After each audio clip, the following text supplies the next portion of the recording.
Hello students, in today's class we have to discuss another class of hydrocarbons, and that is alkynes. Alkynes, the general formula is CnH2n minus 2.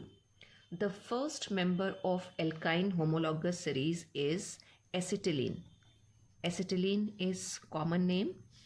IUPAC name of acetylene is ethyne, and the structure is CH triple bond CH. So alkynes are those hydrocarbons in which at least one triple bond is present. When this first member acetylene is mixed with oxygen gas, a very useful compound oxyacetylene is formed, which is used for welding purposes. Alkynes को अगर हमें classify करना हो तो हम इनको दो group में क्लासिफाई कर सकते हैं. एक कहलाता है ग्रुप हमारा टर्मिनल एल्काइंस का.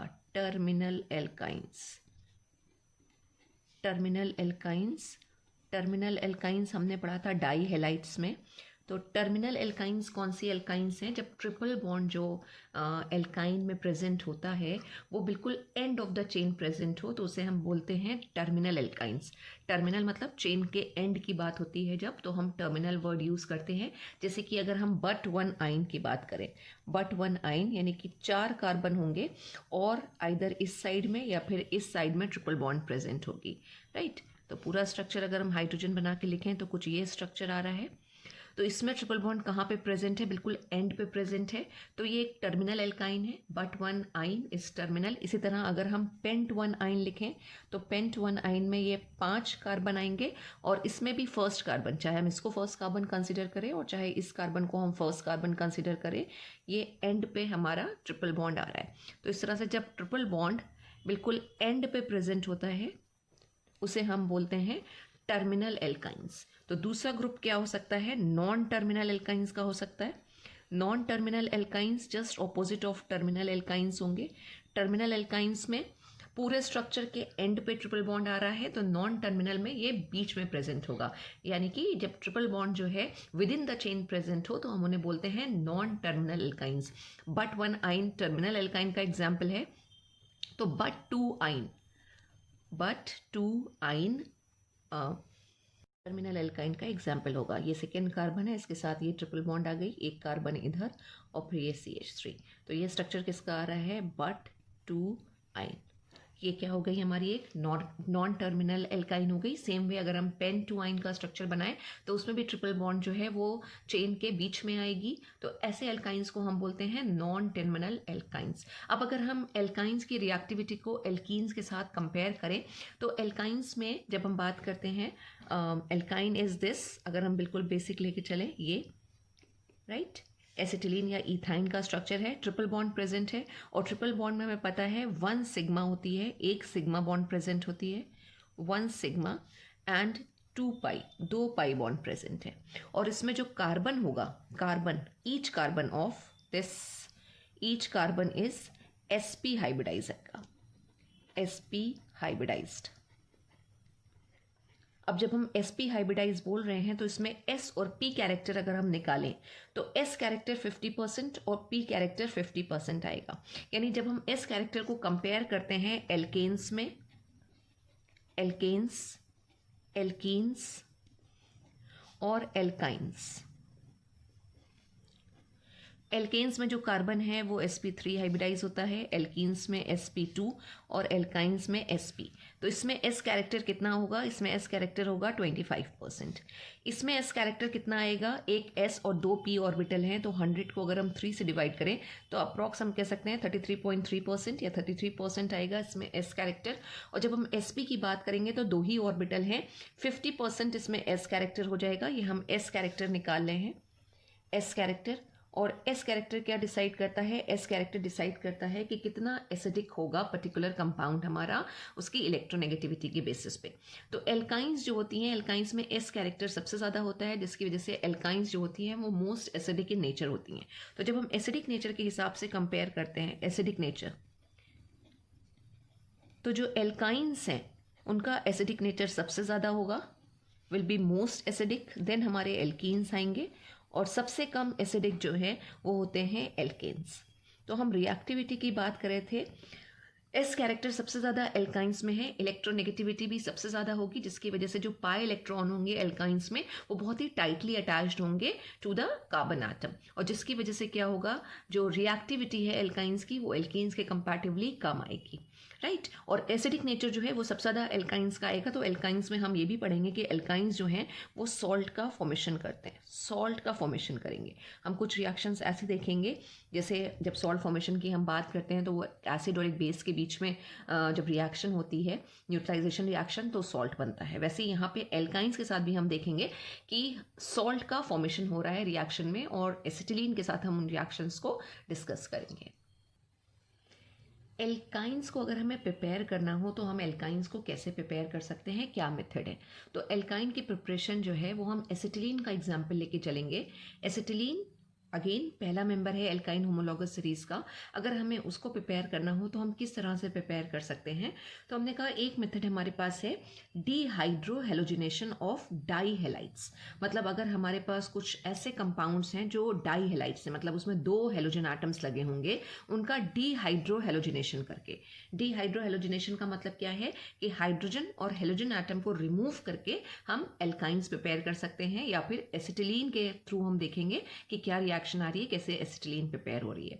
तो जब भी हम एलिमिनेशन करते हैं, डीहाइड्रोहेलोजिनेशन का मतलब क्या है, हम यहाँ पे एलिमिनेशन रिएक्शन चला रहे हैं, और एलिमिनेशन के लिए हम क्या यूज करते हैं, अल्कोहलिक KOH के साथ हीट करते हैं। यानी जो रिएजेंट हम यूज करते हैं वो है अल्कोहलिक KOH, या फिर एक और रिएजेंट हमारे पास है वो है सोडा अमाइड। सोडा अमाइड और लिक्विड अमोनिया में अगर हम हीटिंग करेंगे तो वी विल गेट एल्काइंस। अब इस पर्टिकुलर हेडिंग के लिए अगर हम रिएक्शन लिखें तो हम पहले डाई हेलाइड्स लेते हैं। डाई हेलाइड्स हमारे पास 3 तरह के हो सकते हैं, हमने बात करी, टर्मिनल, विसिनल और जमाइनल। हम यहाँ पे जो लेंगे वो हम विसिनल या जमाइनल लेंगे। विसिनल का मतलब होता है एडजेसेंट कार्बन के साथ हेलोजन एटम लगा होगा। तो ये Cl है, ये कार्बन है, तो इसके साथ एक हेलोजन एटम और ये दूसरा हेलोजन एटम इस कार्बन के साथ आ गया। बाकी कार्बन की वैलेंसी को हमने हाइड्रोजन लगा के सैचुरेट किया, राइट। तो ये आ गया हमारा विसिनल डाइहेलाइड, जिसे हम इथिलीन क्लोराइड भी बोल सकते हैं। इसको अगर हम हीट कर रहे हैं अल्कोहलिक KOH के साथ, ठीक है, अल्कोहलिक KOH के साथ हमने हीटिंग करी तो अल्फा बीटा एलिमिनेशन चलेगा। अल्फा बीटा एलिमिनेशन का मतलब कि अल्फा कार्बन से फंक्शनल ग्रुप और बीटा कार्बन से हाइड्रोजन रिमूव होगी। हम दोनों कार्बन में से किसी भी कार्बन को अल्फा अज्यूम कर सकते हैं क्योंकि दोनों के साथ Cl प्रेजेंट है, राइट। तो अगर हमने यहाँ से HCl को रिमूव कर दिया, एक HCl निकाल दिया, तो what will happen, we will get C, बाकी सब एज इट इज हम लिख लेते हैं। ये H आ गया और इसके साथ ये CH2 आ गया। अब ये कार्बन की इधर और ये इधर वैलेंसी फ्री हो गई। ये क्या होगा, ये डबल बॉन्ड के फॉर्म में आ जाएगा। तो यहाँ पे डबल बॉन्ड का फॉर्मेशन हो गया। लेकिन स्टिल अभी हमें हमारा प्रोडक्ट नहीं मिला है। हमें क्या लेना है, हमें इथाइन बनाना है, ट्रिपल बॉन्ड लेके आना है, और अभी डबल बॉन्ड आई है। तो हम क्या करें इसको फर्दर, अगर हम सोडा अमाइड इज NaNH2 और लिक्विड अमोनिया अगर हम ये हीटिंग कर रहे हैं तो अगेन क्या चलेगा, यहाँ पे फिर से अल्फा बीटा एलिमिनेशन चलेगा। यहाँ से Cl और यहाँ से हाइड्रोजन रिमूव हुआ तो ये सिर्फ बचेगा CH, right. Double bond as it is थी, अगर अभी हम डबल बॉन्ड लगा दें, और ये CH, Cl रिमूव हो चुका है, अगेन कार्बन की वैलेंसी फ्री है, तो यहाँ पे क्या आ गया, ट्रिपल बॉन्ड आ गया। तो this way we can prepare ethyne और alkyne by the dehydrohalogenation of vicinal dihalides. अब हमारे पास अगर विसिनल ना होते, हमारे पास जमाइनल होते। जमाइनल का मतलब सेम कार्बन एटम के साथ लगा होगा, सेम कार्बन एटम, यानी कि ये तो CH3 हो गया और ये जो वाला कार्बन है इसके साथ अब हम Br ले लेते हैं। तो अगर ये 2 Br है, 2 हेलोजन एटम है, सेम कार्बन के साथ लगे हुए हैं, तो ये किसका स्ट्रक्चर होगा, जेम डाइहेलाइड या जमाइनल डाइहेलाइड का स्ट्रक्चर है। IUPAC नेम की बात करें तो इसका नाम क्या हो जाएगा, 1,1 डाइब्रोमो इथेन, राइट। इसको अगर हम अल्कोहलिक KOH के साथ हीट करें तो सेम रिएक्शन आएगी। उसके बाद हम सोडा अमाइड के साथ इसको हीट करने से हमें यहाँ पे फिर से इथाइन मिल जाएगा। लेकिन अगर हम 1 स्टेप में इस रिएक्शन को करना चाहें तो हम 1 स्टेप में भी इस रिएक्शन को कर सकते हैं डायरेक्टली। अगर हम सोडा अमाइड के साथ इसकी रिएक्शन करा दें, right, NaNH2 in liquid ammonia, अगर हम ये डायरेक्ट रिएक्शन करा रहे हैं तो भी अल्फा बीटा एलिमिनेशन चलेगा और दोनों Br को हम सिंगल स्टेप में ही रिमूव कर देंगे। तो अगर हम एडवांटेज की बात करें तो ये reaction is better than above reaction, this reaction, क्योंकि जब हम 2 स्टेप में करेंगे तो बाई प्रोडक्ट ज़्यादा बन के आएंगे, सिंगल स्टेप में करेंगे तो बाई प्रोडक्ट्स का फॉर्मेशन कम होगा। तो हमने यहाँ पे जेम डाइहेलाइड लिया है। विसनल के साथ भी हम सेम रिएक्शन कर सकते थे, बट एनसीईआरटी में जिस तरह से दिया हुआ है पहले हमने वैसे मेंशन कर लिया, लेकिन सीधे भी हम इस रिएक्शन को करा सकते हैं। सोडा अमाइड के साथ रिएक्ट करें इन लिक्विड अमोनिया, ठीक है, उसको हीट करेंगे हम, तो यहाँ पे हमें क्या मिल जाएगा, CH triple bond CH, ethyne का फॉर्मेशन होगा। और इसके साथ साथ हमारे बाई प्रोडक्ट्स क्या बनेंगे, प्लस यहाँ पे आ जाएगा 2 Br निकल रहे हैं, 2 Na हैं, तो 2 NaBr सोडियम ब्रोमाइड का सॉल्ट आ जाएगा और प्लस आ जाएगा अमोनिया, राइट। तो ये रिएक्शन आ रही है दोनों तरीके से, चाहे हम विसिनल डाइहेलाइड्स लें और चाहे हम जमाइनल डाइहेलाइड्स लें, दोनों से ही हम एल्काइंस को प्रिपेयर कर रहे हैं। अब ये रिएक्शन हमें कहाँ पे हेल्प कर सकती है, जो हम कन्वर्जन्स की बात करते हैं, ये रिएक्शन हमें कहाँ पे कन्वर्जन में हेल्प कर सकती है। तो अगर हमारे पास कोई टास्क ऐसा है, कोई क्वेश्चन ऐसा है जहाँ हमें ईथीन को इथाइन में कन्वर्ट करना है, राइट, 2 कार्बन हैं और उनके बीच में डबल बॉन्ड है, उनको हमें इथाइन में लेकर आना है, तो हम इस रिएक्शन की हेल्प से कर सकते हैं। कैसे होगा ये कन्वर्जन, देखिएगा, इथीन क्या है, CH2 double bond CH2, right. इसकी रिएक्शन अगर हम Br2 के साथ करा ले in presence of carbon tetrachloride, जो हमने पढ़ा है, क्या होगा, Br का एडिशन हो जाएगा अक्रॉस द डबल बॉन्ड और हमारे पास क्या आ जाएगा, CH2Br, और ये सिंगल बॉन्ड हो जाएगी और CH2Br, ठीक है, 1,2 डाइब्रोमो इथेन हमने बना लिया। अब हम इसको अल्कोहलिक क्यूएच के साथ अगर रिएक्ट करें, अल्कोहलिक क्यूएच, अल्कोहलिक क्यूएच के साथ क्या चलना है, अल्फा बीटा एलिमिनेशन रिएक्शन चलनी है। तो अल्फा बीटा एलिमिनेशन रिएक्शन में हमें डीहाइड्रोहेलोजिनेशन करना होगा। जब डीहाइड्रोहेलोजिनेशन होगा तो एक Br और एक H वो रिमूव हो जाएगा। यहां से अगर हम Br रिमूव कर दें तो हमारे पास आ जाएगा ये CH2, राइट, और यहाँ हो जाएगी डबल बॉन्ड, और यहाँ से हमने हाइड्रोजन निकाला तो क्या बचेगा, CH, और ये क्या आ जाएगा, Br। यहाँ तक हम पहुँच गए, ठीक है, डबल बॉन्ड हमारा आ गया, विनाइल ब्रोमाइड का स्ट्रक्चर बन गया, दिस इज विनाइल और ब्रोमाइड। अब इस विनाइल ब्रोमाइड को अगर हम सोडा अमाइड के साथ रिएक्ट करा लें, NaNH2 इन लिक्विड अमोनिया, ठीक है, कुछ ऐसे ही रिएक्शन यहाँ पे चलेगी। जब हम इसको करा रहे हैं क्या होगा, अगेन अल्फा बीटा एलिमिनेशन चलेगा और एक हाइड्रोजन यहाँ से, एक हेलोजन यहाँ से जब रिमूव हुआ तो क्या बचेगा, CH और CH, और CH के बीच में क्या आ जाएगा, ट्रिपल बॉन्ड। तो इस रिएक्शन को आप यूज कर सकते हैं अगर आपको इथीन को इथाइन में कन्वर्ट करना, ठीक है। तो कन्वर्जन के लिए एक बहुत अच्छा मेथड है, जब हमें डबल बॉन्ड को ट्रिपल बॉन्ड में कन्वर्ट करना हो तो हम इस मेथड से डबल बॉन्ड को ट्रिपल बॉन्ड में कन्वर्ट कर सकते हैं। तो एक तो ये हो गया मेथड ऑफ प्रिपरेशन हमारे पास, क्या प्रिपेयर करने का, एल्काइंस प्रिपेयर करने का। एक और इम्पॉर्टेंट मेथड है एसिटिलीन बनाने का, इनफैक्ट वो मेथड है, और उसे सबसे पहले वोलर ने ही सिंथेसाइज किया था। मतलब इस मेथड से जो एसिटिलीन बनाई थी वो वोलर जो साइंटिस्ट थे उन्होंने ही प्रिपेयर किया था। और किस तरह से प्रिपेयर किया था, by the action of water on calcium carbide, ठीक है। और ये आज की डेट में भी एसिटिलीन को प्रिपेयर करने का लैब मेथड है, यानी अगर हम वाटर की रिएक्शन कराएं कैल्शियम कार्बाइड के ऊपर तो एसिटिलीन का फॉर्मेशन होता है। तो let's see another method for the preparation of acetylene. Calcium carbide से एसिटिलीन बनाते हैं। कैल्शियम कार्बाइड का फॉर्मूला होता है CaC2। तो पहले हमें कैल्शियम कार्बाइड प्रिपेयर करना होगा। कैल्शियम कार्बाइड प्रिपेयर करने के लिए हम कैल्शियम कार्बोनेट लेते हैं, लाइम स्टोन। उसको जब हम हीट करेंगे तो we will get calcium oxide plus carbon dioxide, ये रिएक्शन आनी है। अब इस कैल्शियम ऑक्साइड की रिएक्शन कराते हैं कार्बन के साथ, राइट, कार्बन के साथ। तो हमें यहाँ पे जो मिलता है वो मिलेगा कैल्शियम कार्बाइड, यानी कि CaC2, और प्लस हमारे पास आ जाएगा कार्बन मोनोऑक्साइड। ये रिएक्शन आएगी कैल्शियम कार्बाइड के फॉर्मेशन के लिए। अब इसी कैल्शियम कार्बाइड से हमें क्या बनाना है, एसिटिलीन। तो सिंपली हम क्या करते हैं, कैल्शियम कार्बाइड की वाटर के साथ रिएक्शन कराते हैं, CaC2 प्लस H2O, वाटर के साथ रिएक्शन कराते हैं and we will get acetylene, यानी कि CH ट्रिपल बॉन्ड CH। बाकी यहाँ पे क्या आ जाएगा, कैल्शियम है हमारे पास, वाटर है हमारे पास, तो कैल्शियम का हाइड्रोक्साइड का फॉर्मेशन आ जाएगा। यही रिएक्शन यूज़ करते हैं जो फ्रूट्स वाले और स्पेशली जो बनानास बेचते हैं, उन्हें जब बनानास को राइपन करना होता है, ग्रीन बनानास को, तो वो उसके ऊपर कार्बाइड लगा देते हैं, कार्बाइड, और फिर उसके ऊपर उसको कवर करके उसके ऊपर वाटर को स्प्रिंकल करते हैं। तो वाटर को स्प्रिंकल करने से जो कार्बाइड है वो रिएक्ट करता है और इथाइन गैस प्रोड्यूस होती है, इथाइन या एसिटिलीन गैस प्रोड्यूस होती है, जो बेसिकली क्या करती है, फ्रूट्स को राइपन करती है, जो बनानास हैं उनको राइपन करेगी। तो ये भी एक बहुत ही यूजफुल मेथड है इथाइन को प्रिपेयर करने का, जहाँ हम कैल्शियम कार्बाइड और वाटर की रिएक्शन से इथाइन को प्रोड्यूस कर रहे हैं। तो these are the two important methods through which we can prepare acetylene और इथाइन। एल्काइंस की केमिकल प्रॉपर्टीज़ जब हम डिस्कस करते हैं तो इसकी सबसे इम्पॉर्टेंट केमिकल प्रॉपर्टी जो आती है वो है इसका एसिडिक नेचर। अभी हमने बात करा कि एल्केन्स, एल्कीन्स और एल्काइंस में एल्काइंस जो होती हैं वो ज़्यादा एसिडिक इन नेचर होती हैं, जिसकी वजह से वो बेसिस के साथ रिएक्ट करके सॉल्ट का फॉर्मेशन करती हैं। अब इसका रीज़न क्या है? इसका रीज़न है एस कैरेक्टर। जब हम एल्काइन का स्ट्रक्चर देखते हैं तो उसमें कार्बन कार्बन के बीच में ट्रिपल बॉन्ड आ रहा है। तो यहाँ पे जो दो कार्बन एटम्स हैं इनका हाइब्रिडाइजेशन क्या होगा? sp। अब sp में अगर हम s कैरेक्टर की बात करें तो कितना आया? 50% s और 50% p है। तो s कैरेक्टर मैक्सिमम किस में आ रहा है? वो एल्काइंस में आ रहा है, यानी ट्रिपल बॉन्डेड कार्बन सिस्टम के बीच में मैक्सिमम s कैरेक्टर है। अब ये s कैरेक्टर ज़्यादा होने से या हाईएस्ट होने से होता क्या है? जो इलेक्ट्रॉन पेयर यहाँ पे प्रेजेंट है, यानी ये जो कार्बन कार्बन है इसमें अट्रैक्शन ज़्यादा होगा, और जो कार्बन हाइड्रोजन बॉन्ड आएगी यहाँ पे, राइट,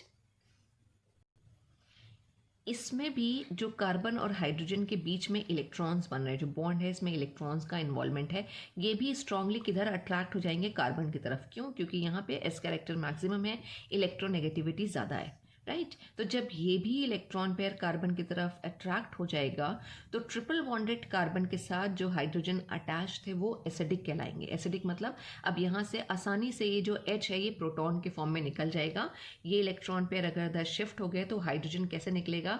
हाइड्रोजन H+ के फॉर्म में यहाँ से निकल जाएगा। और हमें पता है कि जो भी सब्सटेंस H+ या प्रोटॉन डोनेट करता है हम उसे क्या बोलते हैं? एसिड। तो पर्टिकुलर अगर हम एसिटिलीन के स्ट्रक्चर में देखें तो यहाँ पे दो एसिडिक हाइड्रोजन है, यानी ये दोनों हाइड्रोजन यहाँ पर हैं एसिटिलीन या इथाइन में, ये दोनों क्या होंगी? एसिडिक इन नेचर होंगी। और एसिटिलीन ये हाइड्रोजन डोनेट करके क्या करेगा? स्ट्रॉन्ग बेसिस के साथ रिएक्ट करके, जैसे सोडियम मेटल या सोडा अमाइड, उनके साथ रिएक्ट करेगा और सोडियम सॉल्ट्स का फॉर्मेशन करेगा। अब इसमें एक चीज़ इंपॉर्टेंट और ध्यान देने वाली बात है कि अगर हमारे पास ये स्ट्रक्चर है, यानी अगर हमारे पास प्रोपाइन है, प्रोपाइन, राइट। अब प्रोपाइन में ये कार्बन और ये कार्बन तो sp हाइब्रिडाइज हैं, लेकिन ये कार्बन क्या होगा? This will be sp3 hybridise, right. तो अब इसमें हाइड्रोजन कितने प्रेजेंट हैं? 3 इधर और 1 इधर। तो अगर इसमें टोटल एसिडिक हाइड्रोजन पूछे जाएं तो एसिडिक हाइड्रोजन वही हाइड्रोजन होंगे जो ट्रिपल बॉन्डेड कार्बन के साथ जुड़े होंगे। जितने भी हाइड्रोजन प्रेजेंट है सारे के सारे एसिडिक नहीं होंगे, ये पॉइंट याद रखिएगा। इसमें सिर्फ एक एसिडिक हाइड्रोजन है, ये वाला जो हाइड्रोजन होगा ये एसिडिक हाइड्रोजन कहलाएगा, एसिडिक हाइड्रोजन। क्यों एसिडिक हाइड्रोजन कहला रहा है? क्योंकि ये sp हाइब्रिडाइज कार्बन के साथ जुड़ा हुआ है। बाकी जो sp3 हाइब्रिडाइज कार्बन के साथ जुड़े हुए हैं वो हमारे एसिडिक हाइड्रोजन नहीं कहलाएंगे। तो प्रोपाइन में टोटल एसिडिक हाइड्रोजन कितने हैं? जस्ट 1। और इथाइन में टोटल एसिडिक हाइड्रोजन कितने आ रहे हैं? 2 आ रहे हैं। अब अगर हम इसकी रिएक्शन, अगर हमें इसका एसिडिक नेचर देखना है और इसकी रिएक्शन अगर हम सोडियम मेटल के साथ करा दें, Na, तो एसिडिक इन नेचर है, राइट। यहाँ से H+ निकलेगा और सोडियम मेटल जुड़ जाएगा, तो कुछ ये स्ट्रक्चर बन के आ जाएगा, राइट। एक H+ निकल गया प्रोटॉन के फॉर्म में, तो सिर्फ कार्बन बचा। कार्बन के ऊपर नेगेटिव चार्ज और इसके साथ Na+ जुड़ जाएगा, ये बन गया। इसको हम बोलेंगे मोनोसोडियम एसिटिलाइड, मोनोसोडियम और SeTyT और LIDE, मोनोसोडियम एसिटिलाइड, या फिर मोनोसोडियम इथाइनाइड भी बोल सकते हैं, इथाइनाइड। एक ही सोडियम लगा हुआ है इसलिए मोनोसोडियम। अभी यहाँ पे एक दूसरा एसिडिक हाइड्रोजन प्रेजेंट है और अगर हम रिएक्शन को बैलेंस करें तो यहाँ पे आ जाएगा ½ H2, राइट, क्योंकि यहाँ से एक हाइड्रोजन आटम निकल रहा है, उसको हमने यहाँ बैलेंस किया तो वो हो गया। अब इसी की रिएक्शन अगर हम फर्दर फिर से करा दें, किसके साथ करा दें? सोडियम मेटल के साथ करा दें, तो दूसरा एसिडिक हाइड्रोजन भी रिप्लेस हो जाएगा और अब हमारे पास क्या आ जाएगा? Triple bond as it is है, कार्बन के ऊपर नेगेटिव चार्ज आ गया, एक Na+ इधर जुड़ जाएगा और एक Na+ इधर जुड़ जाएगा। अभी 2 सोडियम यहाँ पे प्रेजेंट है, तो उसको हम क्या बोलेंगे, डाई सोडियम और एसिटिलाइट, या फिर हम क्या बोल सकते हैं, इथाइन आ रहा है ये वर्ड, इथाइन और इथाइनाइट, प्लस यहाँ पे भी क्या आ जाएगा, हाफ H2। अब ये रिएक्शन ना तो हमें एल्केन्स देंगे और ना ही एल्कीन्स देते हैं, ये रिएक्शन हमें सिर्फ एल्काइंस देंगे। तो अगर हमें एल्कीन और एल्काइन में डिस्टिंग्विश करना हो तो हम इस रिएक्शन के थ्रू कर सकते हैं। यानी अगर हम सॉल्ट्स का फॉर्मेशन करें तो सिर्फ जो हमारे एल्काइंस हैं वही सॉल्ट का फॉर्मेशन करेंगे, बाकी एल्कीन्स नहीं करेंगे, राइट। और उसके लिए हमें टेस्ट करना है, अगर हमें डिस्टिंग्विश करना है बिटवीन एल्कीन एंड एल्काइन, तो हम क्या कर सकते हैं, हम टॉलेंस रिएजेंट के साथ उस एल्काइन को हम ट्रीट करा सकते हैं। टॉलेंस सोल्यूशन या टॉलेंस रिएजेंट कहलाता है ammoniacal solution of silver nitrate, right. तो अगर हम एसिटिलीन को, एसिटिलीन यहाँ पे लिख लेते हैं हम रिएक्शन पूरी, कि अगर हमारे पास एसिटिलीन है CH triple bond CH, right, acidic in nature होगा, ये H+ डोनेट करेगा। इसकी रिएक्शन अगर हम ammoniacal solution of silver nitrate यानी कि टॉलेंस रिएजेंट के साथ कराएं तो सिल्वर नाइट्रेट इज AgNO3, उसे अमोनिकल करने के लिए हम उसमें अमोनियम हाइड्रोक्साइड डालते हैं। दिस इज टॉलेंस रिएजेंट, ये टॉलेंस रिएजेंट कहलाता है, माइल्ड ऑक्सीडाइजिंग एजेंट है बेसिकली ये। जब एसिटिलीन इसके साथ रिएक्ट करेगा तो ये H+ यहाँ से निकल गया, कार्बन के ऊपर नेगेटिव चार्ज आ गया, यहाँ से Ag+ निकलेगा, Ag इसके साथ अटैच्ड हो जाएगा और हमें ये मिलेगा सिल्वर एस्टरलाइट, यानी जो फॉर्मेशन ऑफ सिल्वर एस्टरलाइट हमने हेडिंग दी थी, ये सिल्वर का एस्टरलाइट बन जाएगा और ये वाइट PPT देता है, वाइट PPT देगा। बाकी हम रिएक्शन को बैलेंस कर लेंगे तो यहाँ पे आ जाएगा अमोनियम नाइट्रेट बन जाएगा, ये अमोनियम है, ये नाइट्रेट है, प्लस और क्या आ जाएगा हमारे पास, Ag निकल चुका है, OH बच रहा है, उसको हम H2O के फॉर्म में लगा लेंगे।